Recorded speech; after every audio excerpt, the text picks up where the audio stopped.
Today's project is to install that battery into this 2013 Toyota Prius.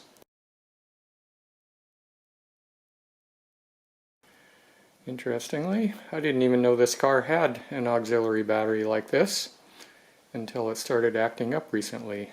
I'll show you what that means.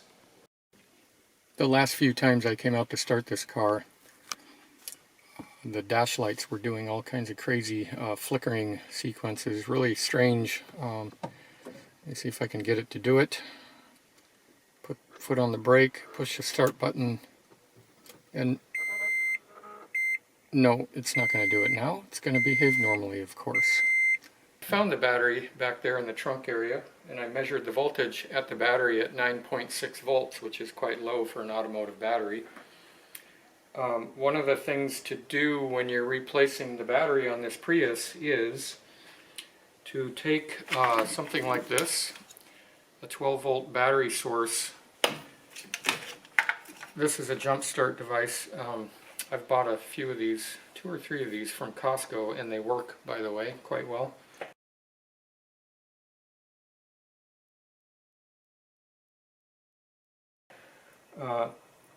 And put it on the fuse box here. So I've never opened this. Let's see what we... Well, that's not so hard. And what we want to do is get to this positive terminal. Looks like they have a little thing there. Whoa. That's a positive terminal. Alright, I'll just measure the voltage here. Just go to any ground. So it's about 10 volts, and battery, a 12-volt car battery should be 12.6 or 7 or something to that effect. And what we're going to do is hook this 12-volt jump starter up to the fuse box here to retain all of the factory settings, or any settings that are retained in the car. Apparently if you disconnect the battery without doing this, you're going to lose any settings that you had. So you can go to the positive terminal, and we're going to try that again, actually turning this thing on. It has an on switch here, I think.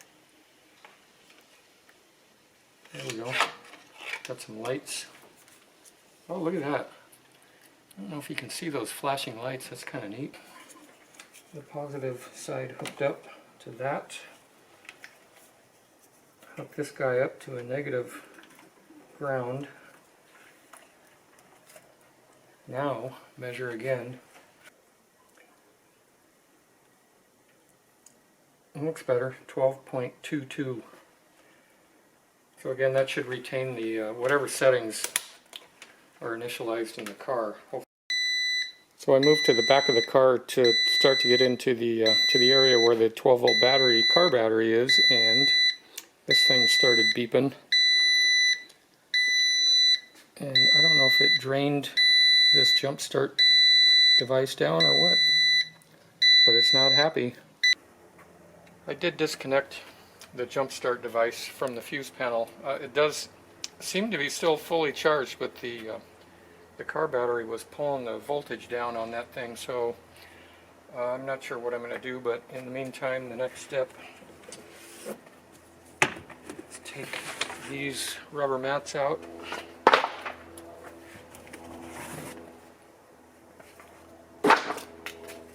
These unlock.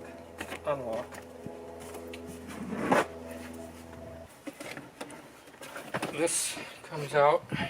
Last time I was in here, when I was trying to find the battery, I pulled this, what are these spare tires? Space Saver spare tire out. It was at about 5 pounds pressure, so I recommend you pull that tire out and put some air in it if it's been sitting like this one since 2013.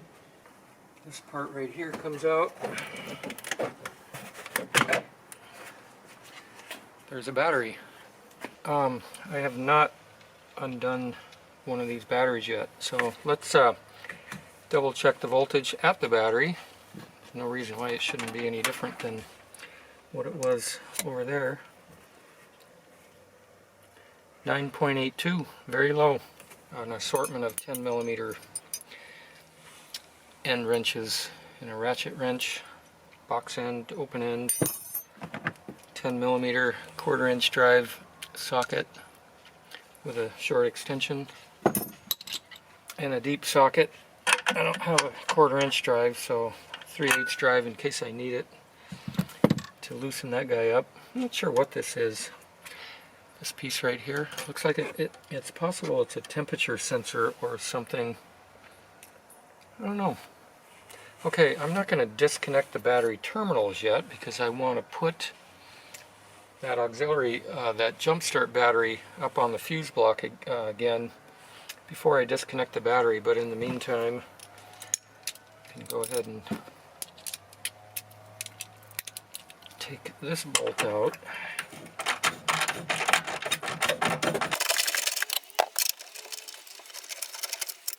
Drop it, don't lose it.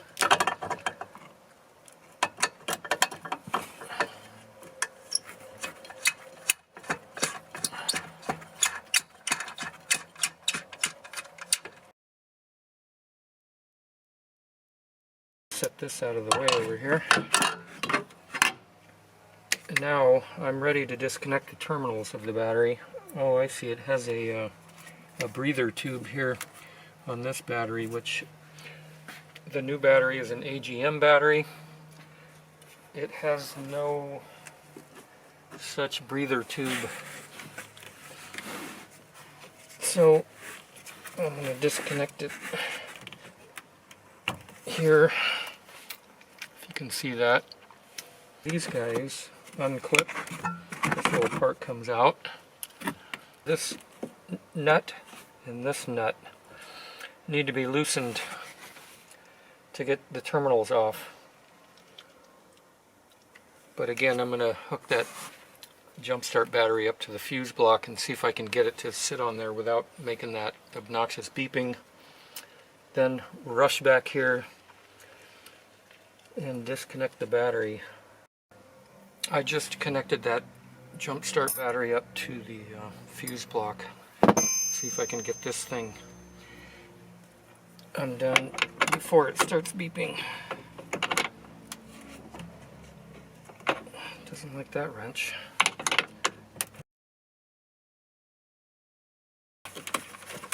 Okay. Alright. The negative terminal is disconnected off of this battery. I hope that battery has the same size terminals. This has really weird sized terminals. That is a tiny little negative terminal. This one's odd sized also. In other words, they're not standard for a normal automotive battery. Of course, Toyota wants you to buy their proprietary battery, I guess. I guess I'll get a blade screwdriver and spread that out just a tad.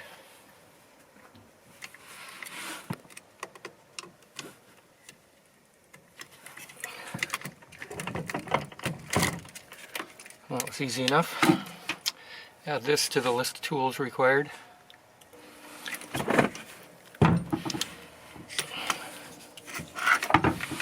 Here's the new battery. I need to remove these plastic guys here. I may get some sandpaper, real fine sandpaper, and actually feels like it has goop on it. This is all nice and cleaned up. This one isn't. Just going to clean these terminals a little bit with some sandpaper so it makes a very good connection. Looks pretty good. Add this to the list of tools. Piece of sandpaper. You may not need it. Let's get this guy set in there. Move this out of the way. Looks like a good fit. This vent hose, I'll I'll just shove down here out of the way.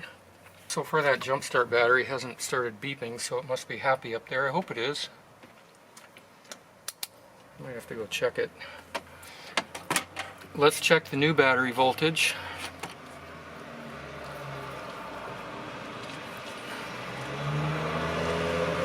.64 volts. That's a little better than 10 or less. Okay, we'll hook the positive cable up first.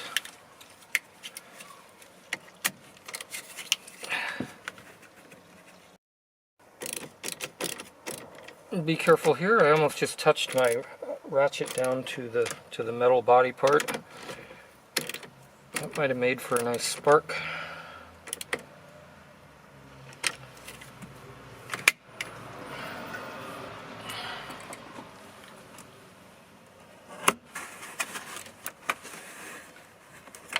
This is the negative side.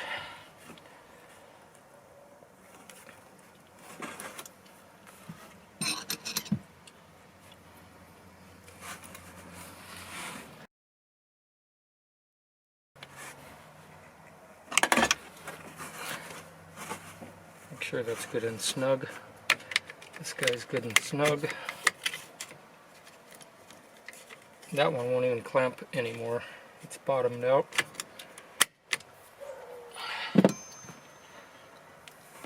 I should be able to take that jump start battery off now. Go take a look at that. I'll be right back. This battery seems to still be happy. I don't know what the green and red lights are. I suppose I could look at the little legend right there, but it never started beeping like it did earlier when the low voltage drained battery was still connected to the car. So I'm just going to disconnect it and put it away. A little dark in here, I don't have the light on, but I'm going to go with everything's going to work. Go ahead and put this cover back on, the fuse panel cover. That's on there nice and snug. This nut right here goes back on here.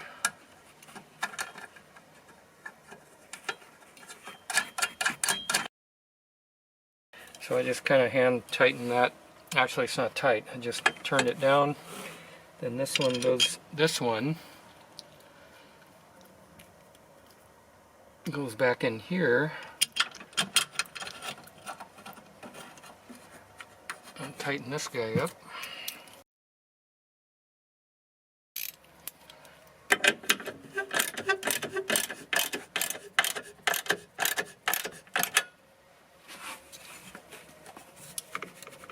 That's not going anywhere. So the big question now, I'm going to put this plastic panel back on, but the big question is, do I put everything back together, assuming that everything worked as it should have? I think I will. What could possibly go wrong? Oh, I'm going to get a pen and write the date on here in Sharpie pen. Installed.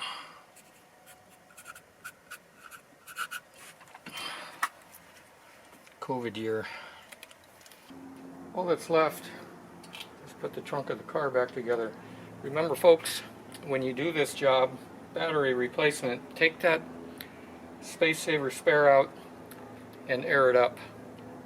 This one again was at 5 or 10 psi. I aired it up to over 60, 62 or 64 or something, because it'll lose air again.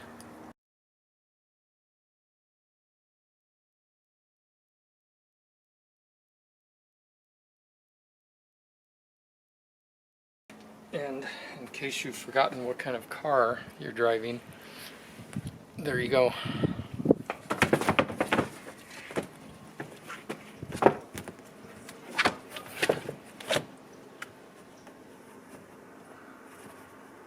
Okay. I'm bound to be cursed because I put all my tools away and the jump start battery and all that stuff is put away. So let's see what happens when I try to start the Prius.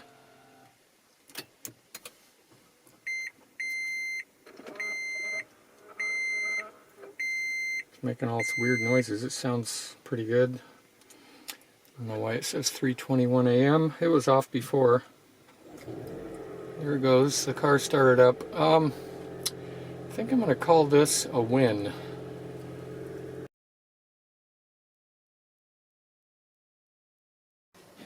This is the battery that came out.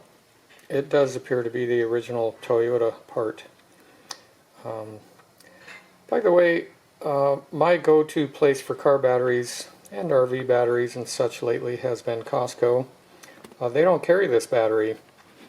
I like going there because of their return policy.